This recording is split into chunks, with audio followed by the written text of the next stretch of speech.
Hello friends, welcome to my channel. ഇന്ന് ഞാൻ വന്നിരിക്കുന്നത് വളരെ രുചികരമായ ഒരു ചക്ക പായസത്തിൻ്റെ റെസിപ്പിയുമായിട്ടാണ്.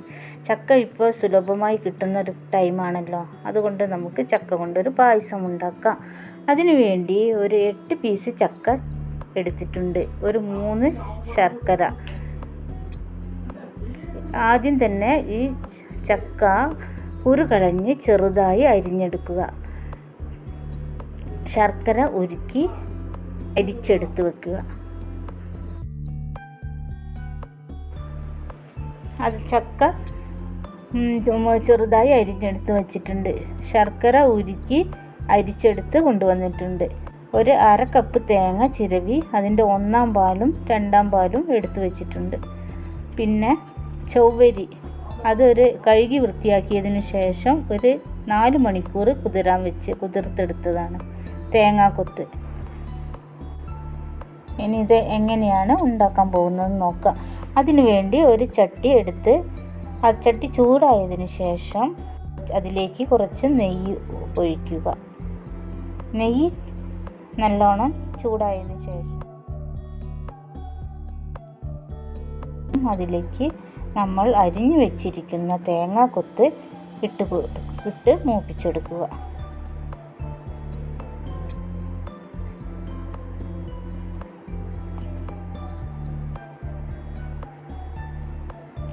തേങ്ങാക്കൊത്ത് നല്ലവണ്ണം ബ്രൗൺ കളറായതിനു ശേഷം അത് വാരി വയ്ക്കുക.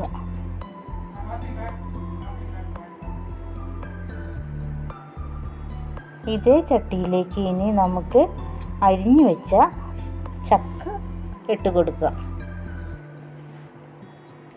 എന്നിട്ട് നന്നായി വഴറ്റി യോജിപ്പിക്കുക.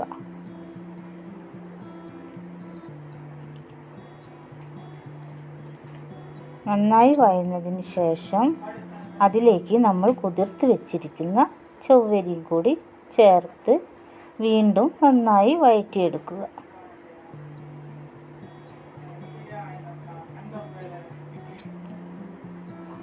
ഇത് രണ്ടും നന്നായി വഴന്നതിന് ശേഷം നമ്മൾ ഉരുക്കി വെച്ചിരിക്കുന്ന ശർക്കര അതിലേക്ക് ചേർത്ത് കൊടുക്കുക.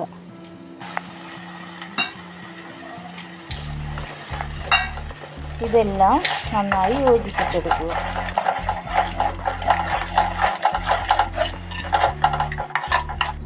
വീണ്ടും നന്നായി കുറുകി വന്നതിന് ശേഷം നമ്മൾ എടുത്തു വെച്ചിരിക്കുന്ന 2-ാം പാല് അതിലേക്ക് ചേർക്കുക. അതും ചേർത്ത് നന്നായി കുറുകി വരുന്നവരെ വഴറ്റി കൊടുക്കുക. നന്നായി കുറുകി വന്നതിന് ശേഷം അതിലേക്ക് ഒരു പിഞ്ചളവിൽ ഉപ്പ് ചേർക്കുക. മധുരം ബാലൻസ് ചെയ്യാനാണ് ഉപ്പ് ചേർക്കുന്നത്. പിന്നെ അതിലേക്ക് കുറച്ച് ഏലക്കാപ്പൊടിയും ചേർത്തതിന് ശേഷം അതിലേക്ക് നമ്മൾ 1-ാം പാല് ചേർത്ത് കൊടുക്കുക.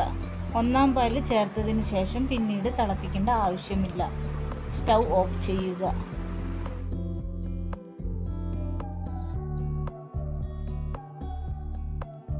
വഴറ്റി എടുത്ത് വെച്ചിരിക്കുന്ന അണ്ടിപ്പരിപ്പ്, മുന്തിരി, തേങ്ങ കൊത്ത് ഇവ 3ഉം ചേർക്കുക. നമ്മുടെ പായസം ഇവിടെ റെഡി ആയിട്ടുണ്ട്. Thank you.